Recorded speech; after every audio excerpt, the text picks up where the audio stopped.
तस्मै श्रीगुरुवे नमः। श्रीचैतन्यमनोभीष्टं स्थापितं येन भूतले स्वयं रूपः कदा मह्यं ददाति स्वपदान्तिकं। नमो विष्णुपादाय कृष्णपृष्ठाय भूतले श्रीमते भक्तिवेदान्त स्वामिनिति नामिने। नमस्ते सरस्वती देवे गौरवाणी प्रचारिणे निर्विशेषशून्यवादी पाश्चात्यदेशतारिणे तप्तकाञ्चन गौराङ्गी राधे वृन्दावनेश्वरी वृषभानुसुते देवी प्रणमामि हरिप्रिये। जय श्री कृष्ण चैतन्य प्रभु नित्यानंद श्री अद्वैत गदाधर श्रीवासादि गौरभक्तवृंद। हरे कृष्णा कृष्ण कृष्णा हरे हरे हरे राम राम राम हरे हरे। हरे कृष्णा कृष्ण कृष्णा हरे राम राम राम हरे हरे। हरे कृष्णा कृष्ण कृष्णा हरे राम राम राम हरे हरे। वाञ्छाकल्पतरुभ्यश्च कृपा सिन्धुभ्य एव च पतितानां पावनेभ्यो वैष्णवेभ्यो नमो नमः।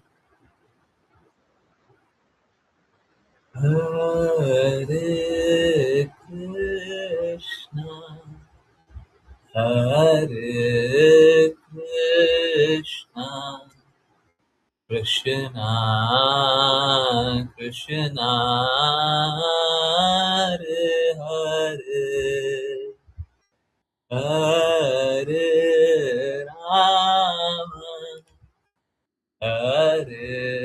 राम हरे राम राम राम हरे हरे। हरे कृष्णा कृष्णा कृष्णा हरे हरे हरे राम हरे Ram Ram Ram Hare Hare. Hare Krishna, Hare Krishna, Krishna Krishna, Hare Hare,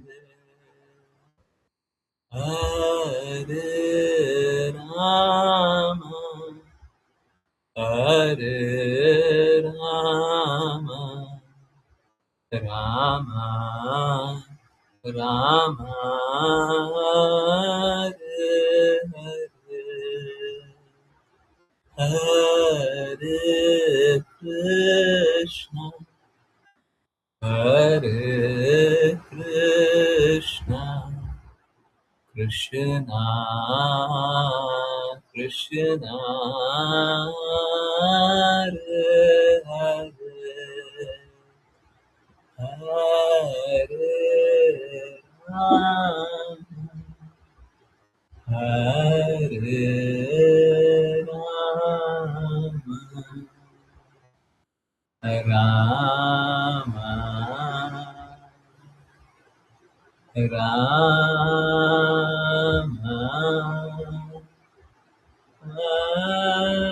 Rama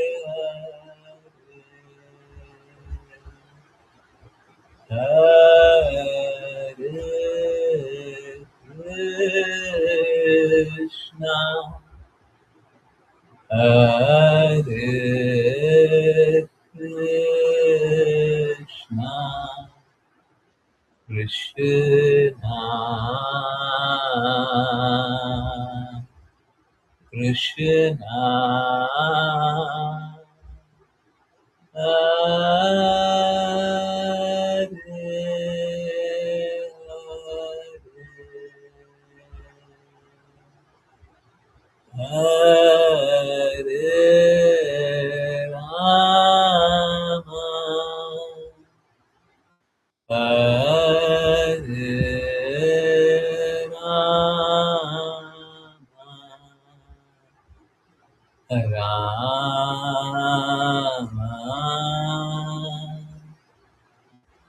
Rama Rama Hare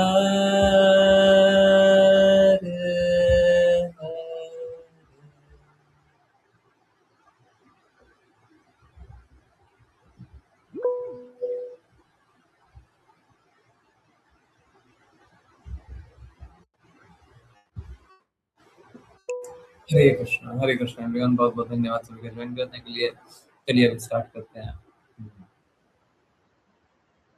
Bhagavad Gita as it is. Richa Mata ji, हरे कृष्ण।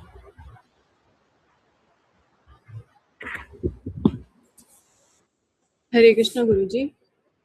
समानार्थक शब्द सदृशम यानी अनुसार, चेष्टते यानी प्रयास करता है, स्वस्याह यानी अपनी, प्रकृतेः यानी प्रकृति के गुणों की, ज्ञानवान यानी ज्ञानी, अपि यानी यद्यपि, प्रकृतिम यानी प्रकृति, यान्ति यानी अनुभव करते हैं, भूतानि यानी समस्त जीव, निग्रह यानी दमन, किम यानी क्या, करिष्याति यानी कर सकता है। अनुवाद: ज्ञानी पुरुष भी अपनी प्रकृति के अनुसार ही कर्म करता है, क्योंकि प्रत्येक व्यक्ति अपनी प्रकृति का अनुसरण करता है। दमन से क्या प्राप्त हो सकता है? तात्पर्य: जब तक कोई व्यक्ति कृष्ण चेतना के पारमार्थिक स्तर पर स्थित नहीं होता, तब तक वह भौतिक प्रकृति के गुणों के प्रभाव से मुक्त नहीं हो सकता, जैसा कि भगवान ने 7वें अध्याय 7.14 में पुष्टि की है। अतः लौकिक स्तर पर अत्यधिक शिक्षित व्यक्ति के लिए भी केवल सैद्धांतिक ज्ञान द्वारा या आत्मा के शरीर से पृथक करके माया के बंधन से मुक्त होना असंभव है। अनेक तथाकथित आध्यात्मिक व्यक्ति हैं जो बाह्य रूप से इस विज्ञान में प्रगत होने का दिखावा करते हैं, किंतु आंतरिक या निजी रूप से पूर्णतः उन विशेष प्रकृति गुणों के अधीन रहते हैं जिन्हें वे पार नहीं कर पाते। शैक्षणिक दृष्टि से कोई अत्यधिक विद्वान हो सकता है, किंतु भौतिक प्रकृति के साथ दीर्घकालिक संबंध के कारण वह बंधन में है। कृष्ण चेतना व्यक्ति को भौतिक बंधन से मुक्त होने में सहायता करती है, यद्यपि वह अपने निर्धारित कर्तव्यों में संलग्न हो।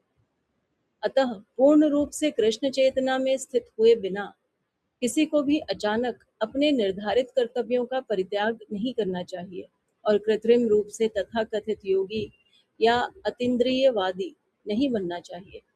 यह उत्तम है कि व्यक्ति अपने स्थान पर स्थित रहे और उचित मार्गदर्शन में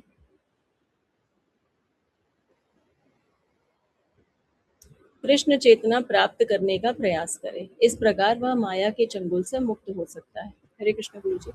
हरे कृष्णा। अभी हम लोग थोड़ी देर पहले 5 PM वाली क्लास में बात कर रहे थे कि उसका मूल जड़ ये है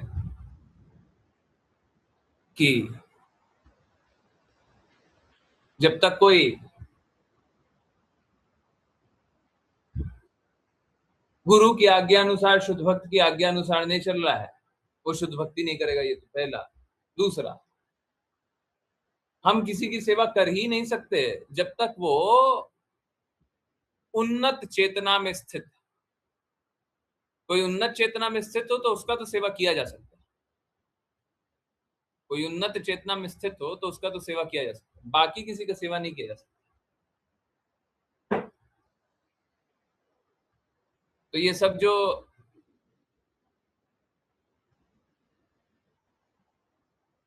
ज्ञान आजकल सुनने को मिलता है,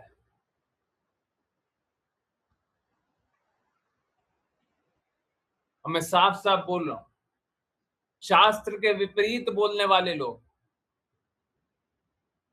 जो बोलते हैं कि माता पिता की सेवा करो, पति की सेवा करो, यही भक्ति है। ये भक्ति नहीं, पाखंड है। इस भौतिक जगत में बंधन का कारण है। अगर मुक्ति करनी है तो जो भी हो, बेटा हो, बेटी हो, पिता हो, पुत्र हो, भाई हो, बहन हो, चाचा हो, मामी हो, काका हो, कोई भी हो, ऊपर नीचे जो भी हो। प्रहलाद महाराज है तो बेटे हैं, ध्रुव महाराज है बेटे हैं, जो भी हो वो कृष्णा भावना भावित होने का रास्ता दूसरों को दिखाए। ये है मुक्ति का मार्ग। बंधन का ये मार्ग है कि जैसा वो है उसकी सेवा करो। तो आजकल पाखंड के नाम, पाखंडी है, ये बड़ा प्रचारित हो रहा है कि माता पिता की सेवा करो, बड़े बूढ़ों की सेवा करो। देखो, लोग बंधन में ही रहना चाहता है, तो इसीलिए पाखंडी लोग इस प्रकार से बोलते भी और लोगों को अच्छा लगता है। एकदम गलत बात, शास्त्रों के ठीक विपरीत। अगर हम कृष्णा के हैं तो हमको सभी को कृष्णा का बनाना चाहिए, तब हुआ कृष्णा से प्रेम। और जब नहीं बना रहे तो कृष्णा से कोई प्रेम नहीं। जब प्रेम है तो उसी के चिंतन में रहेंगे, उसी के बारे में बताएंगे, उसी के बारे में सोचेंगे, उसी के बारे में करेंगे।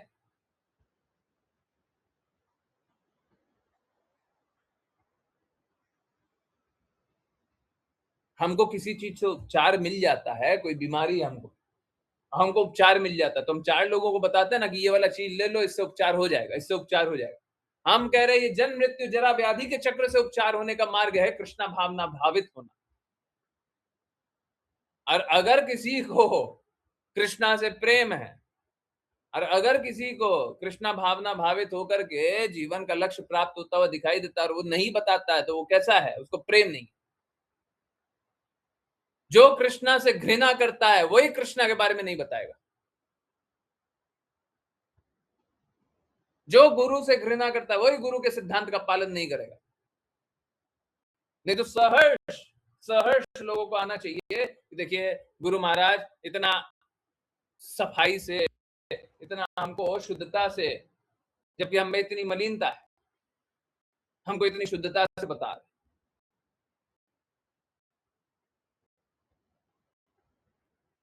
हमको इनकी बात साधु साधु पुरुष है, तो साधु का क्या सम्मान कीजिए। सम्मान कैसे कीजिएगा? इनकी बात का पालन करो।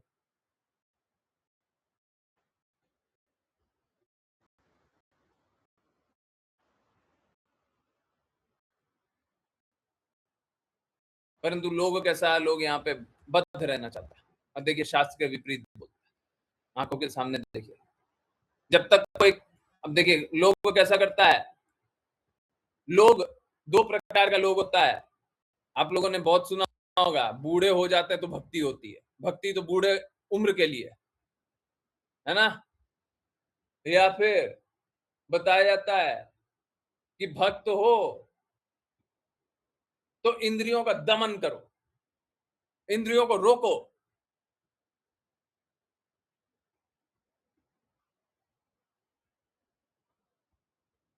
नहीं, दोनों ही गलत। एक तो क्या है, इंद्रियां निष्क्रिय होने का प्रतीक्षा करो।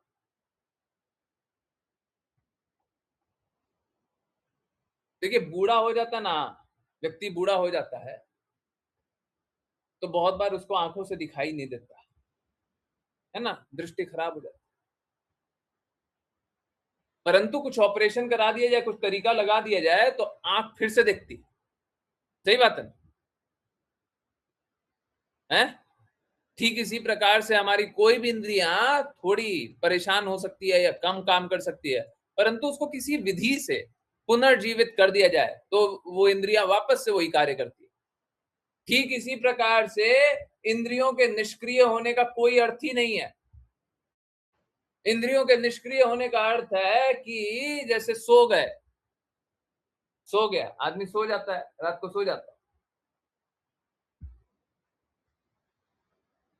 तो बोलता है जब सो जाता है तो आदमी चल नहीं पा रहा। ये बेवकूफी वाला बात।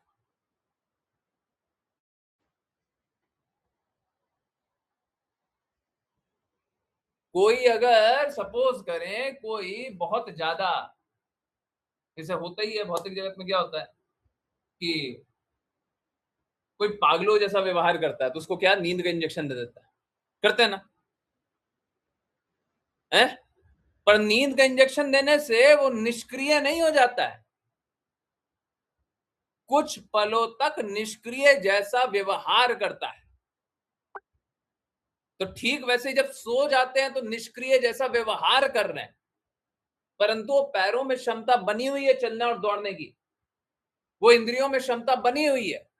तो बुढ़ापा आ गया तो कैसा है, जैसे सो गया तो बोले कि इंद्रियां काम नहीं कर रही, मुंह काम नहीं कर रहा, मुंह से खाया नहीं जा रहा। उठेगा तो फिर से खा लेगा। समझ में आ रहा है? समझ में आ रहा नहीं आ रहा?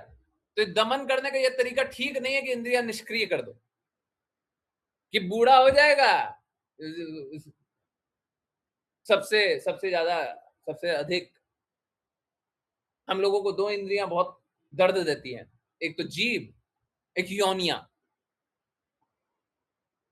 तो बुढ़ापे में दोनों ही काम करना कम हो जाता है, बंद हो जाता है।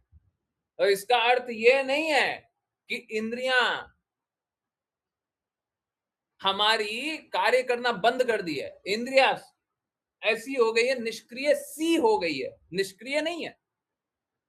उसको पुनर्जीवित किया जा सकता है और उसकी इच्छाएं वैसी ही बनी हुई है। समझ में आ रहा नहीं आ रहा? इंद्रियों की इच्छाएं दमन नहीं हुई है। बूढ़े होने से इंद्रिया इच्छा दमन नहीं हो गया। लोग बोलता क्यों है बूढ़े में भक्ति करो, क्योंकि इंद्रिया काम ही नहीं करेगी। अब बूढ़े हो गए हो, चला जा नहीं रहा है, फिरा जा नहीं रहा है, तो एक काम करो, बैठ करके भक्ति कर लो, नाम जप कर लो। लो, बुढ़ापे के लिए यही है। मूर्ख कहीं के। भक्ति बुढ़ापे के लिए नहीं है, भक्ति रिटायरमेंट के लिए नहीं है। भक्ति एक कॉन्शियस चॉइस है, कॉन्शियस। एक हमारी जागृत इच्छा है कि अगर भौतिक जगत में हमको सब कुछ भी मिलता है तो हमको सब कुछ नहीं, कृष्णा चाहिए। यह है कॉन्शियस चॉइस। भक्ति का अर्थ यह है, हमको कृष्णा चाहिए। यह है भक्ति। ये दमन करने से कुछ नहीं होगा। भगवान कृष्ण बता रहे दमन करने से कुछ नहीं होगा, ये बूढ़े होगा तो भक्ति कर लो ना।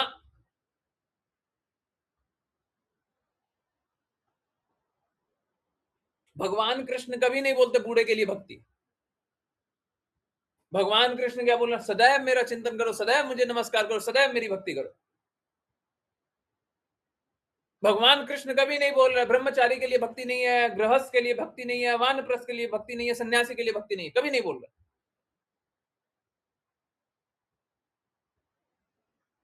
लोग ये सब बना दिया, पापी लोग, क्योंकि उसको पाप करना है। किसी ने क्या संकल्प लिया हुआ है कि मैं पाप करूंगा। कोई असुर होता है तो असुर क्या करता है, संकल्प लेता पाप करेंगे। तो क्या करे, ब्रह्मचारी में भी पाप कर रहे हैं, गृहस्थ में भी पाप कर रहे हैं बहुत लोग। हाँ हाँ, वानप्रस्थ में भी पाप करता है। तो बोलता है सन्यास, सन्यास लेंगे ना 75 साल बाद, तब जाकर के पाप छोड़ेंगे। तो कोई पापी ऐसा बोलेगा? समझ आ रहा है नहीं आ रहा है? जिसको पाप करना है 75 साल, वो क्या बोलेगा, सन्यासी तो 75 साल बाद होगा। समझ आ रहा है? और जो साधु व्यक्ति होगा वो क्या करेगा, वो शुरू से ही बोलेगा देखो हम पाप कर्म में नहीं लगेंगे। जैसे माता पिता बच्चों को सिखाते हैं, स्कूल जाते हैं ना, स्कूल भेजते हैं तो उससे पहले ही सिखाते हैं, बेटा कोई गलत काम करने वाला होगा ना तो उसका साथ मत देना, उसके साथ मत लगना, उससे बात मत करना, उसका टिफिन मत खाना, उसके साथ कुछ काम मत करना, उसके साथ खेलना भी नहीं। जो गलत वाला बच्चा होगा ना उसके साथ मत रहना। सिखाते हैं ना, सिखाते हैं ना, हैं? माता पिता बच्चों को सिखाते हैं ना, स्कूल जाते हुए छोटे छोटे बच्चे होते हैं, सिखाते नहीं सिखाते हैं? ठीक उसी प्रकार से, ठीक उसी प्रकार से बचपन से ही सिखाओ। हैं? क्या सिखाना है बचपन से? पाप कर्म नहीं करना है, गलत काम में साथ नहीं देना है। अब पाप कर्म क्या है, कृष्णा के विपरीत जाना। भगवान कृष्ण हमारे परम हितैषी हैं, जो भगवान कृष्ण के विपरीत बोलता है उसकी बात नहीं स्वीकारेंगे, भगवान कृष्ण की बातें स्वीकारेंगे। अगर कोई भगवान कृष्ण के विपरीत बोलता है उसकी बात स्वीकारते हैं तो क्या है, वही पाप है। कृष्णा भावना भावित क्या है कि भगवान कृष्ण के विपरीत हम नहीं चलेंगे। अब बाकी लोग जो पाप करना चाहता है वो पाप करते रहे हैं। अब देखिए क्या लिखा हुआ है, ज्ञानी पुरुष भी अपने प्रकृति के अनुसार ही कर्म करता है। सबका अपना अपना गुण है, उसी के अनुसार कर्म कर रहा है। अच्छा, क्योंकि प्रत्येक व्यक्ति अपनी प्रकृति का अनुसरण करता है। अब क्या है, ये सभी लोग क्या है, अपनी प्रकृति द्वारा बद्ध हैं। आज का वाणी पोस्ट भी उसी पे था, है ना, कोइंसिडेंस बोलते रहिए, हैं? आज का वाणी पोस्ट भी इसी पे था, अच्छे से पढ़िएगा। कोई भी अपनी प्रकृति द्वारा बद्ध होता है, फर्स्ट पैराग्राफ, कोई भी अपनी प्रकृति द्वारा बद्ध होता है ना, वो न चाहते हुए भी वही कार्य करता है, कंडीशनड।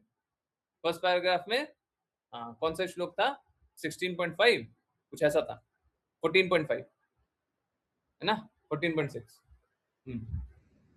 भगवत गीता का जो श्लोक लिखा हुआ है उसमें ये लिखा हुआ, कंडीशन वाला लिखा हुआ, कोई भी अपनी प्रकृति द्वारा बद्ध होता है, और वो प्रकृति से निकल ही नहीं सकता, गुण है, गुणों में ही डूबा हुआ है। हाँ, गुण है, गुणों में ही डूबा हुआ है।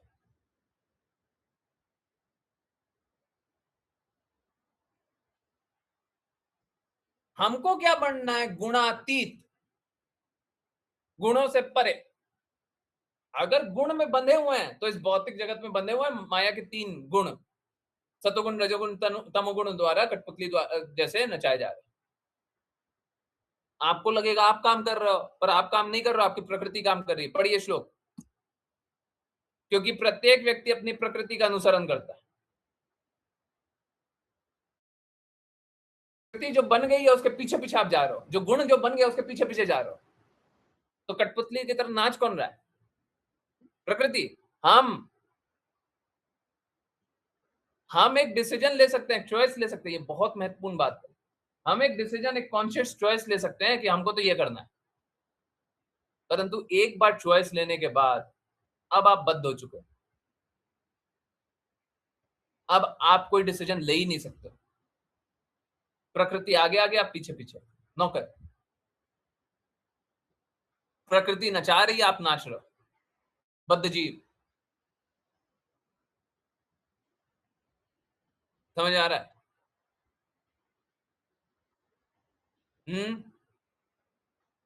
सभी को समझ आ रहा है? हम सभी क्या अपने गुणों के ही नौकर बन गए, और ये गुण कुछ भी नहीं है, माया देवी। ये गुण कुछ भी नहीं है। 3 गुण क्या है, माया देवी।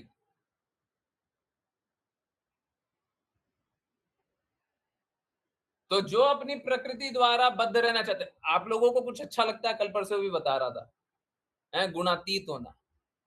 तो आप लोगों को जो अच्छा लगता है, जो भी गुण है आपके, उसी कारण आप रहोगे। आपका क्या अच्छा गुण है?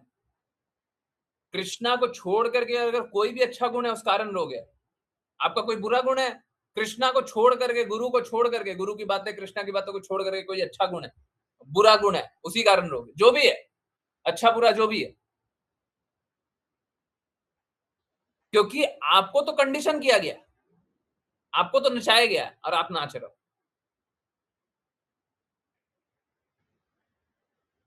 समझ आ रहा है? कोई नाचता हुआ खुश थोड़ी ना होगा। कुछ बद्ध जगत में माया का दास बन करके खुश थोड़ी ना होगा। नचाया जा रहा है, नाच रहे, माया देवी नचा रही है, हम नाच रहे। और इन गुणों से बाहर आने का कोई तरीका है ही नहीं, जब तक कोई कृष्ण चेतना के पारमार्थिक स्तर की स्थिति को प्राप्त नहीं कर लेता है, कृष्ण भावना भावित नहीं हो जाता, तब तक ये प्रकृति के गुण से बाहर नहीं निकला जा सकता। ठीक है, हाँ। तो माया के बंधन से मुक्त होना असंभव है। कब तक? जब तक कोई कृष्ण चेतना में लीन ना हो, कृष्ण भावना भावित ना हो, है। हाँ, और बाकी लोग क्या करता है, बाकी लोग विभिन्न प्रकार का दिखावा करता है, जैसे मेडिटेशन, जैसे कोई कोई पारलौकिक दिखने वाला कार्य। तो ये सब कोई पारलौकिक कार्य नहीं है, ये सब लौकिक दुख है, इस जगत का दुख है। तो यहाँ पे भौतिक बंधन से कोई नहीं निकाल सका आपको, अब कोई नहीं निकाल पाएगा। सब यहाँ पे सड़ रहे हैं और सोच रहे हैं कि एंजॉय कर रहे हैं, माया देवी द्वारा नचाए जा रहे हैं और सोच रहे हैं कि नाच रहे हैं। तो ऐसा नचाए जाने में क्या आनंद है? ऐसा माया देवी का दास बनकर के क्या आनंद है?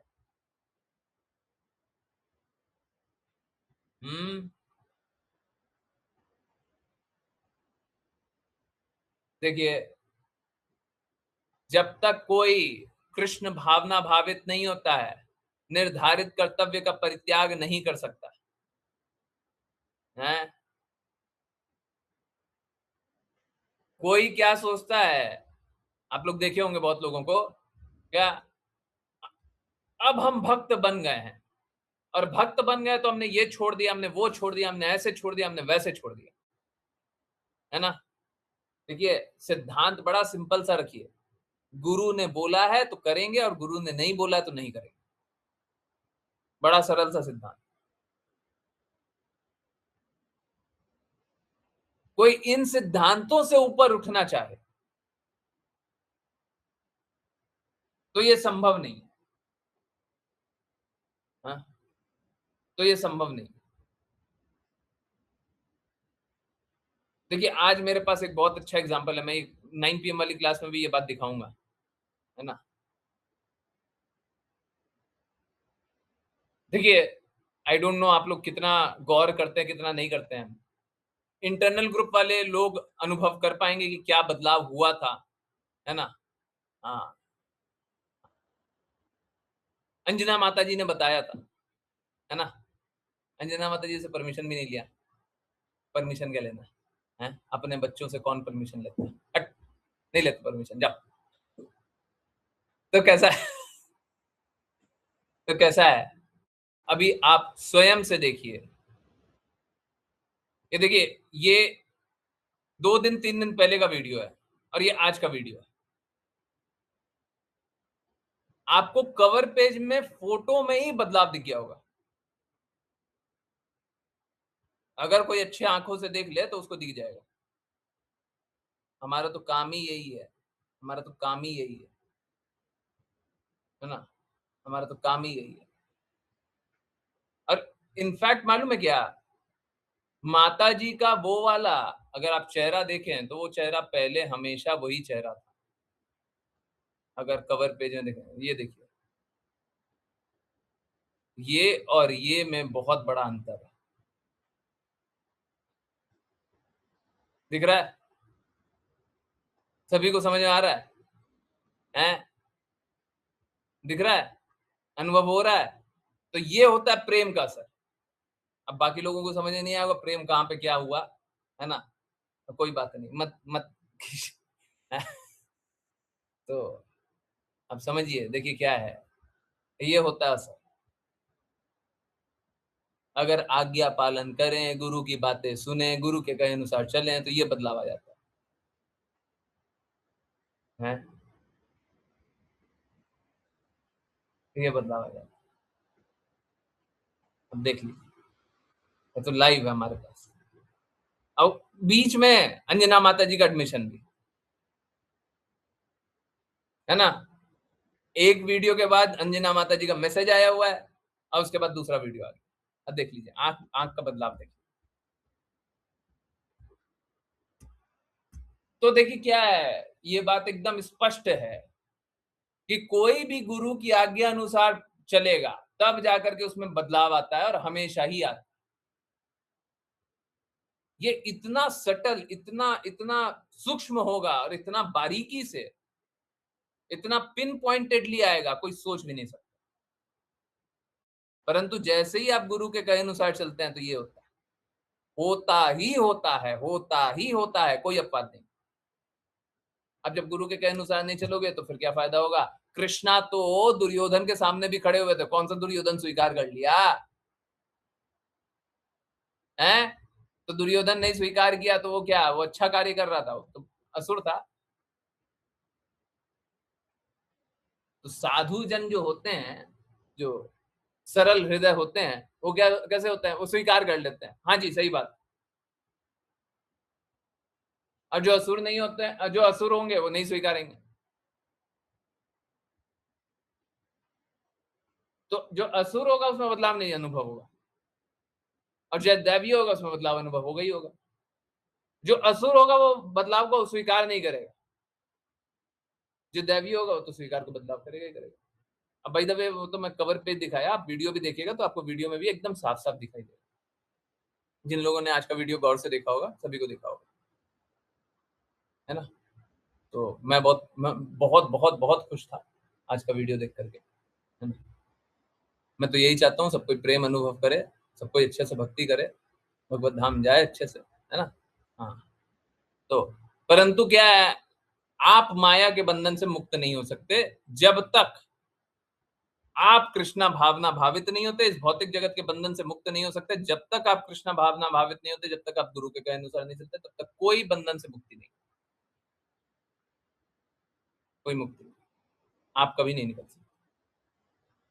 निकलना है, निकलना है तो कृष्णा भावना भावित होना पड़ेगा, निकलना है तो गुरु के कहे अनुसार चलना पड़ेगा, निकलना है तो करना है।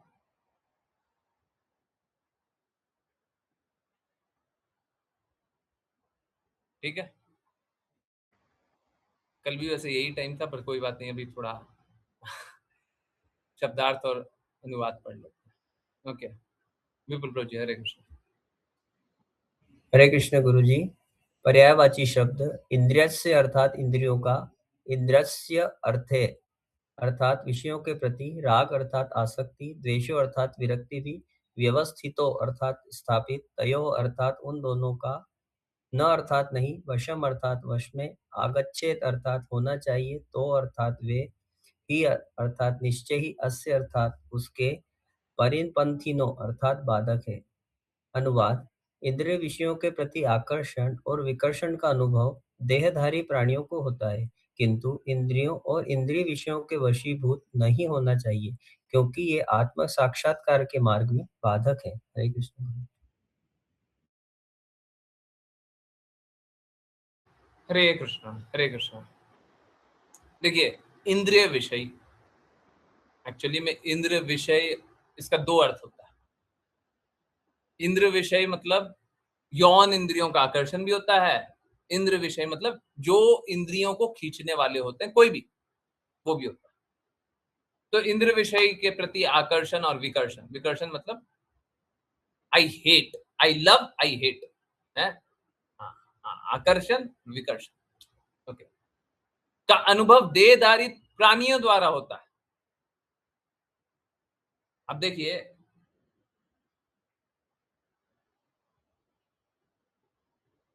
ये बड़ा आसानी से समझा जा सकता है, परंतु इसको पहले एक बार पहले पढ़ लेते हैं। ये बहुत आसानी से समझा जा सकता है, किंतु इंद्रियों और क्या है, सॉरी, इंद्रियों और इंद्रिय विषय, हाँ, विषयों में वशीभूत नहीं होना चाहिए, क्योंकि यह आत्म साक्षात्कार के मार्ग पर बाधक है। देखिए, फिर से वही बात है, अगर आपकी इंद्रियों के अनुभव में आप डूब गए तो आप भक्ति नहीं करोगे। इसको सरलता से समझे तो ये कैसा है, अगर किसी भी चीज से आकर्षण या विकर्षण हो रहा है, मतलब या तो आप किसी चीज से प्रेम करते हो या किसी चीज से घृणा करते हो, कि हमको ये अच्छा लगता है। जैसे मान लिया जाए हमको एंड्रॉइड फोन अच्छा लगता है, या हमको घृणा है एंड्रॉइड फोन से, मान लीजिए, कुछ भी हमको कुछ भी अच्छा लगता है, कुछ भी बुरा लगता है, इस भौतिक जगत में कुछ भी। तो इसका अर्थ है कि आप आत्म साक्षात्कार के मार्ग पे आगे नहीं बढ़ेंगे, इसी कारण से, क्योंकि आपका आकर्षण और विकर्षण है, प्रेम और घृणा करते हैं, इसीलिए। तो इस जगत में आपको कुछ चीज अच्छी लगती है, कौन कौन चीज है जो जिसके बिना नहीं रह सकते, कौन कौन चीज है जो बहुत अच्छी लगती है, आप उसी कारण भक्ति नहीं करोगे। और कौन कौन चीज आपको बहुत बुरी लगती है।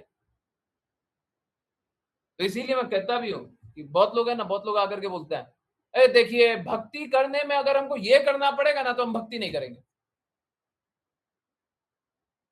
और दूसरे प्रकार के भी लोग हैं, बोलते हैं भक्ति करके अगर ये नहीं मिलेगा तो हम भक्ति नहीं करेंगे। तो देखिए, दोनों लोगों के लिए भक्ति है ही नहीं। कभी भी आप ये बोलोगे कि ये करना पड़ेगा तो हम भक्ति नहीं करेंगे, तो देखिए वो एकदम शास्त्रों के ठीक अगेंस्ट, और ये जो भगवान कृष्ण बोल रहे हैं ठीक अगेंस्ट। एक भक्त भगवान के लिए हर वो कार्य करेगा जिससे भगवान प्रसन्न हो जाएंगे। एक भक्त को अपना निर्णय और अपना नियम नहीं चलाना है, भगवान का नियम, भगवान के निर्णय अनुसार चलेंगे। जैसा भगवान रखेंगे, जैसा रखेंगे हम वैसा रहेंगे,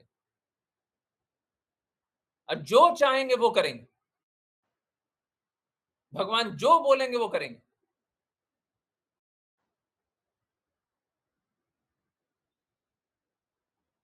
अगर भगवान ने ये कह दिया ये करना है तो हम वो करेंगे, अब भगवान ने वो बोल दिया वो करना है तो वो करेंगे। हमको क्या अच्छा लगता है नहीं लगता वो सब साइड हटा दीजिए, क्योंकि हमको जो अच्छा लगता है वो हमारी इंद्रियों द्वारा हम जान रहे हैं, और इंद्रियों का या तो आकर्षण है या विकर्षण। तो इसीलिए थोड़ा हार्शली मैं एक बात बोलता हूं, आपको क्या अच्छा लगता है क्या नहीं लगता उससे भक्ति नहीं होती। तो आ रहा नहीं आ रहा? आपको क्या अच्छा लगता है क्या बुरा लगता है उससे भक्ति नहीं हो रही।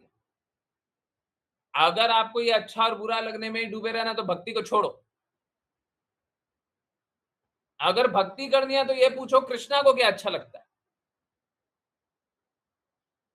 और गुरु क्योंकि कृष्णा के रिप्रेजेंटेटिव हैं, गुरु कृष्णा की बात बताते, तो ये पूछो गुरु को क्या अच्छा लगता है। अगर आप इसी में डूबे हो कि आपको क्या अच्छा लगता है क्या बुरा लगता है, तो भक्ति छोड़ दो, शुद्ध भक्ति छोड़ दो।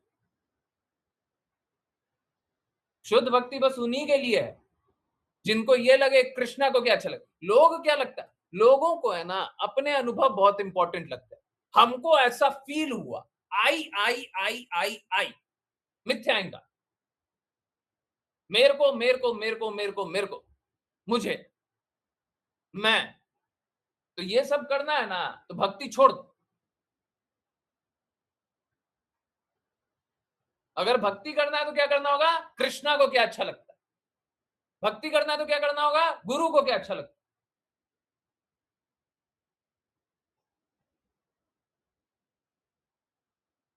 अगर भक्ति करना है तो ये करो, और जो आपको अच्छा लगता है फिर तो आपकी इंद्रियों को अच्छा लगता है, और इंद्रियों को अच्छा लगता है तो इंद्रियों की आसक्ति में आकर के ये तो कृष्णा भावना भावित होने के मार्ग पे ये तो अवरोधक, आत्म साक्षात्कार के मार्ग पे ये तो अवरोधक। भगवान कृष्ण के अनुसार इसके कारण भक्ति नहीं होगी। तो आपको क्या अच्छा लगता है क्या बुरा लगता है उसको या तो छोड़ दीजिए, और अगर वो अच्छा लग रहा है आपको यही अच्छा लग रहा है तो आप भक्ति नहीं कीजिए। आप ये पूछिए कृष्णा को क्या अच्छा लगता है, आप ये पूछिए गुरु को क्या अच्छा लगता है। अब समझिए बात को, हमारी इंद्रियां इस प्रकार की नहीं है कि हमको समझ में आए कि सही क्या है गलत क्या है, अच्छा क्या बुरा क्या, हमको नहीं है उतना समझ। तो गुरु को समझ, तो गुरु शुद्ध है, गुरु बताते हैं शास्त्रों के अनुसार, तो हमको गुरु के अनुसार चलना चाहिए। और जो गुरु के अनुसार न चले वो तो पाप कर्म कर रहा है। हम तो हर दिन बताने के लिए तैयार हैं, आप अपना सच सच बोल तो दो, हृदय से बता दो आप क्या क्या काम करते हो, हम बताएंगे आप पाप कर्म करते हो। जो आप कृष्णा के अनुसार नहीं करते, गुरु के अनुसार नहीं करते, बहुत ज्यादा संभावना है कि आप पाप कर्म करते हो। क्योंकि समझिए बात कैसा है, बात यह है कि अगर आप लोगों ने कोई भी कार्य किया, कोई भी छोटा से छोटा कार्य किया, अगर वो शुद्ध भक्तों द्वारा नहीं आया, ठीक है, अगर वो शुद्ध भक्तों द्वारा नहीं आया या शुद्ध तरीके से नहीं आया, शुद्ध तरीका शुद्ध भक्तों द्वारा शुद्ध आचरण द्वारा स्थापित हुआ होगा, शुद्ध तरीके से नहीं आया, तो सब कुछ पाप ही है, सब पाप है। इस जगत में जो जो कार्य है सब पाप। तो हर घंटा हर मिनट हर सेकंड सब पाप ही कमा रहा है, और सोच रहा भक्ति कर। यही बात। अब देख लीजिए क्या स्थिति, अपने गुणों में आकर्षण विकर्षण में पड़े हुए हैं, फंसे हुए हैं, और सोच रहे हैं कि भक्ति कर रहे हैं। अब बताइए भक्ति हो रही है, भक्ति चल रही है, इसी को भक्ति बोल रहे हैं कि ड्रामा चल रहा है? भक्ति चल रही है कि ड्रामा चल रहा है? मूर्ख बना रहे अपने आप को और दूसरे को भी मूर्ख बनाने का कोशिश कर रहे हैं। देखो हम भक्त हैं, देखो देखो हम भक्त हैं, हम हैं भक्त, हम करते हैं भक्ति। कौन सी भक्ति? अपने इंद्रियों की भक्ति। कृष्णा के इंद्रियों की भक्ति नहीं कर रहे, कृष्णा के इंद्रियों की सेवा नहीं कर रहे, गुरु के इंद्रियों की सेवा नहीं कर रहे, और हम हैं भक्त हैं। अभी 5 PM वाली क्लास में हृदय की गहराइयों से बताया था, अभी फिर से एक और बार बताएंगे, हृदय की गहराइयों से भक्ति कर रहे हैं। हाँ, यही देखिए, ये है भक्ति, ये हुई भक्ति है। ये थोड़ी देर में जान लेंगे हैं, हृदय की गहराइयों से भक्ति। ये नया क्लास बन रहा है। मायावादी लोग है भक्ति में भी आकर के माया को घुसा रहे, क्योंकि कृष्णा की बात नहीं माननी, क्योंकि गुरु की बात नहीं माननी है, तो माया को घुसाओ। जो सच नहीं है, जो भ्रम है, जो कल्पना है, उसी को घुसाओ और बोलो भक्ति कर रहे, खुश हो जाओ, वाह हमारी भक्ति चल रही है, हम भक्त हैं। तो वो करो जो गुरु बोल रहे हैं, वो करो जो कृष्णा बोल रहे हैं, तब हुई भक्ति। और जब वो कर रहे हैं जो आपको सही लग रहा है, तो ये इंद्र तृप्ति, और ये भौतिक इंद्र तृप्ति, ये भौतिकता है।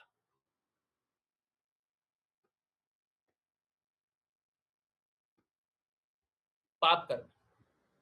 आई होप सभी को सारी बातें समझ में आई है। मेरे को याद से बोल दीजिएगा, तात्पर्य पढ़ना है ना, कल तात्पर्य छूटना जैसे। ठीक है, चलिए अब करते हैं वैष्णव प्रणाम मंत्र। और आई नो लोगों को बड़ा अंदर से उबाल आ रहा होगा, अभी आएगा हृदय की गहराइयों से, तो वो जानेंगे थोड़ी देर में। उससे पहले करते हैं वैष्णव प्रणाम मंत्र। और फिर किन्हीं की कोई जिज्ञासा रहे तो चैट में आई मी लिख दीजिए, नहीं तो रात के 10:15 बजे तो जिज्ञासा पूछी जा सकती है। चलिए करते हैं वैष्णव प्रणाम मंत्र। आज अंजना माता जी का बड़ा ही हो गया है। हरे कृष्ण अंजना माता जी। हरे कृष्णा गुरु जी। हरे कृष्णा गुरु जी। वांछा कल्पतरुभ्यश्च वाञ्छकल्पतरुभ्यश्च कृपा सिन्धुभ्य एव च कृपासिन्धुभ्य एव च पतितानां पावनेभ्यो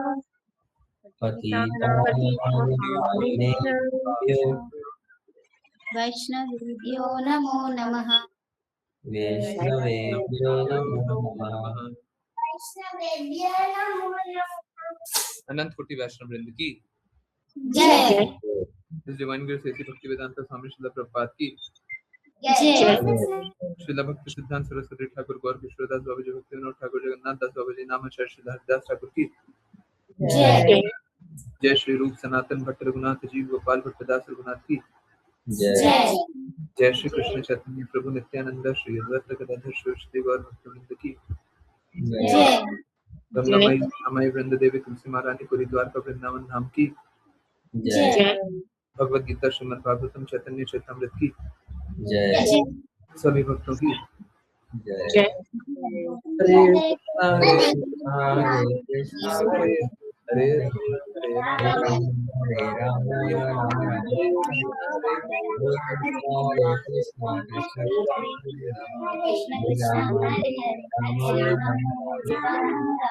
हरे कृष्ण हरे कृष्ण हरे राम हरे कृष्णा गुरु जी। हरे कृष्णा गुरु जी। कृष्णा माता जी। हरे कृष्णा गुरु जी। हरे कृष्णा माता जी। हरे कृष्ण गुरु जी।